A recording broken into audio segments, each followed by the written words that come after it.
Baiklah, di sini saya akan melakukan pertama kita akan indikasi untuk persalinan kala 2. Di sini kita akan lihat ibu merasakan dorongan yang kuat, juga ibu merasakan tekanan yang meningkat pada rektum dan vagina. Ada perineum yang menonjol, dan yang keempat adanya vulva dan sphincter amin terbuka. Lalu tahap kedua kita akan preparing labor head atau bantuan untuk persalinan. Di sini kita akan memastikan kelengkapan peralatan, bahan dan obat esensial untuk membantu persalinan dan mengatasi komplikasi ibu dan bayi baru lahir. Yang pertama kita siapkan handuk atau lindungan kurang lebih 3 lembar. Di sini lalu kita siapkan juga kain kering dan bersih. Ada tes stetoskop monoaural. Di sini siapkan juga sphygmomanometer. Kita siapkan juga larutan klorin 0,5% di basin. Lalu juga kita siapkan adanya tempat sampah, adanya tempat plasenta, adanya basin. Lalu kita siapkan bukus. Sini kita siapkan bukus vakum. Kita siapkan apron, kita siapkan labor set, dan kita siapkan cervical clamp sekitar 2 buah, penjepit kohor untuk amniotomi 1 buah, gunting epistomi, gunting pusar, kateter linfogi, penjepit pusar, surgical glove sebanyak 2 buah. Lalu juga kita siapkan metil argamentir ampul sebanyak 1 buah. Dan setelah itu kita akan taruh kain di atas perut ibu dan bantalan bahu untuk serta resusitasi dari si bayinya. Kita letakkan di sini. Lalu kita siapkan 10 unit oksitosin. Kita siapkan 10 unit oksitosin, yaitu 2 ampul dan speed steril sekali pakai dalam set infus. Lalu kita kenakan apron. Kita kenakan apron terlebih dahulu.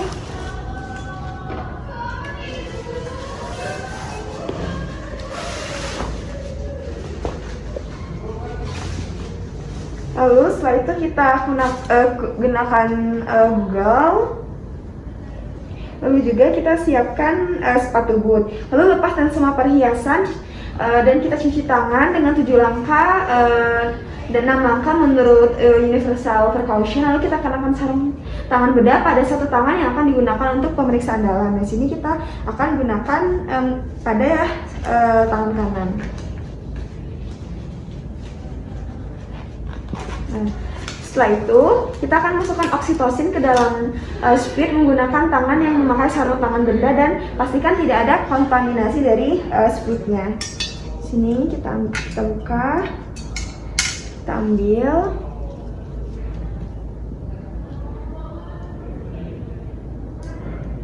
Setelah itu kita masukkan kembali seperti ini.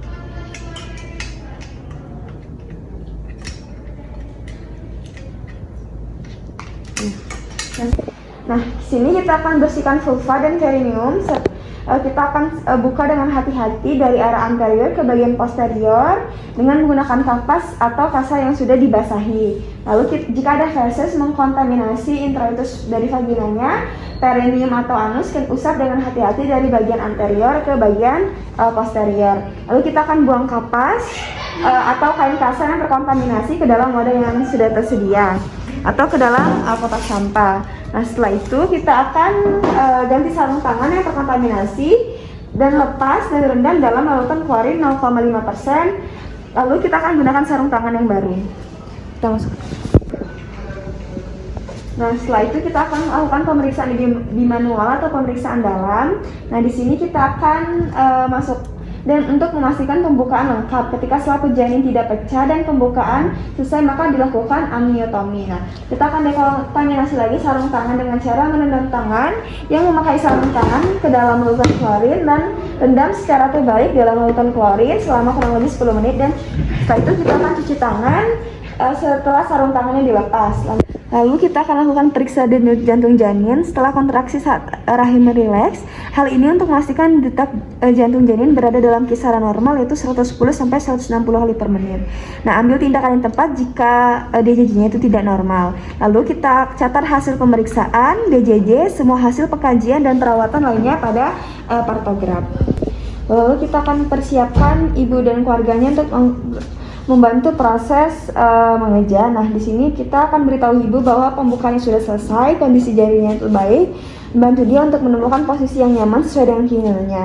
Tunggu hingga drive pendorong yang muncul, kita lanjutkan pemantauan kondisi ibu dan janin, lalu kita dan catat semua hasil temuan. Nah, jelaskan kepada anggota keluarganya bagaimana mereka dapat berperan dalam mendukung dan mendorong ibu untuk mengejan dengan benar. Lalu kita akan minta bantuan keluarganya untuk menyiapkan posisi untuk mendorong. Bila ada dorongan mengejan dan kontraksi kuat, bantu ibu ke posisi setengah duduk atau posisi lain yang diinginkan dan pastikan ibu merasa dengan nyaman. Lalu kita akan terapkan panduan mendorong saat ibu merasakan dorongan yang kuat untuk mendorong. Yang pertama, kita bantu dia untuk mengejan dengan benar dan efektif. Anjurkan ibu untuk beristirahat di antara kontraksi. Lalu kita kaji DJJ dengan kontraksi uterus selesai. Lalu kita rujuk segera jika janin belum atau tidak akan lahir setelah mengejan kurang lebih 120 menit atau 60 menit multigrafida. Nah, beribu juga asupan yang cukup per oral atau diberikan cairan untuk minum. Lalu dorong ibu untuk berjalan jongkok ataupun mengambil posisi yang nyaman. Jika ibu tidak merasakan dorongan untuk mengejan dalam kurang lebih 30 menit atau 60 menit. Kita akan lakukan persiapan untuk membantu dari lahiran. Kita letakkan blok handuk bersih untuk mengeringkan bayinya di atas perut ibu. Jika kepala janin sudah membuka berdiameter 5-6 cm. Lalu letakkan kain bersih yang dilipat sepertiga di bawah bokong ibu.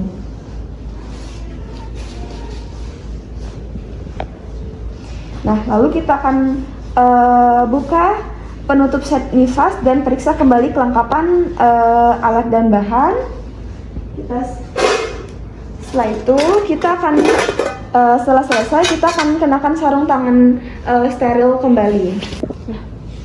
Baik, selanjutnya di sini saya sudah menggunakan sarung tangan steril. Kita akan lakukan proses membantu ibu dalam melahirkan. Dan di sini kita akan hot delivery terlebih dahulu. Setelah kepala bayinya terlihat di sini dengan lubang vulva berdiameter 5-6 cm, kita lindungi perineum itu dengan tangan kanan yang ditutupi kain kering yang bersih. Nah, di sini sudah disiapkan tadi. Lalu tangan kiri itu menahan kepala bayi untuk menahan posisi defleksi kepala dan membantu kepala lahir. Nah, lalu dorong bayi untuk mendorong perlahan dan bernafas dengan cepat. Ayo, Ibu. Setelah itu di sini sudah terlihat dari kepala wajah bayinya. Nah, lalu di sini saya akan wajah, hidung dan juga mulut bayi kita akan bersihkan menggunakan kain karsa yang bersih. Nah, setelah itu kita masukkan ke kotak sampah. Nah, setelah itu kita akan periksa apakah tali pusarnya itu terpelintir dan lakukan tindakan yang tepat jika kemudian segera lanjutkan persalinan. Nah, jika tali pusarnya melilit longgar di lehernya, lepaskan melalui bagian atas kepala bayi. Jika tali pusar terlilit di lehernya dengan erat, jepit tali pusat di dua tempat dan potong di antara kedua klem. Tunggu kepala bayi melakukan rotasi sumbu luar secara spontan. Nah, setelah itu kita akan melakukan shoulder delivery. Setelah bayinya melakukan gerakan kepala secara spontan, kita akan melahirkan kedua bahunya. Kita geser tangan penolong ke arah kepala dengan bahu, lalu gunakan tangan atas penolong untuk melacak dan memegang lengan atas dan siku bayi. Nah, setelah badan dan lengan bayinya terlahir, di sini sudah terlahir. Setelah badan dan lengan bayinya lahir, lanjutkan penelusuran dari tangan atas ke bagian punggung, pantat dan juga bagian kakinya. Lalu pegang pergelangan kaki bayi dan masukkan jari telunjuk di antara kaki jari. Pegang setiap pergelangan kaki dengan ibu jari dan lahir-lahirnya. Nah, di sini bayinya sudah dilahirkan, lalu kita akan penanganan bayi baru lah. Di sini kita akan lakukan penanganan bayi baru lahir. Nah, nilai bayi baru lahir, lalu kita keringkan tubuh bayinya, mulai dari bagian wajah dan bagian tubuh lainnya kecuali tangan tanpa membersihkan vernix. Lalu kita ganti handuk basah dengan handuk atau kain kering. Letakkan bayi satu sisi di atas perut ibu. Lalu kita periksa ulang rahimnya. Kita periksa ulang. Nah, di sini kita memastikan tidak ada bayi lagi di dalam rahimnya. Setelah itu kita akan berikan suntikan oksitosin pada ibunya. Di sini kita akan berikan suntikan dalam 1 menit setelah melahirkan, yaitu 10 unit intramuskular. Lalu kita suntikan pada bagian sepertiga di saluran paha atas. Sebelumnya kita lakukan aspirasi terlebih dahulu. Setelah itu kita akan suntikan. Nah, lalu di sini 2 menit kemudian setelah bayi melahirkan, kita jepit tali pusarnya kira-kira 3 cm dari pusat bayi menggunakan jepit sekali pakai di sini. Kita jepit. Nah, setelah itu kita dorong isi tali pusar ke arah distal ke arah ibu dan jepit lagi tali pusatnya 2 cm dari klem pertama dengan klem arteri. Kira-kira segini. Nah, setelah itu kita akan potong tali pusarnya dengan satu tangan pegang tali pusar yang sudah dijepit. Nah, sudah dipotong. Nah, kita lepaskan juga ke. Lalu di sini setelah pemotongan tali pusar sudah selesai, kita kembalikan bayi ke ibunya agar terjadi kontak kulit ke kulit. Nah, di sini kita letakkan bayinya itu tengkurap di pada dada ibunya. Lalu setelah itu kita luruskan bahu ibu agar bayi menempel di dada atau di bagian perut ibu. Nah, posisikan kepala bayinya itu di antara payudara atau posisi puting payudara yang lebih rendah.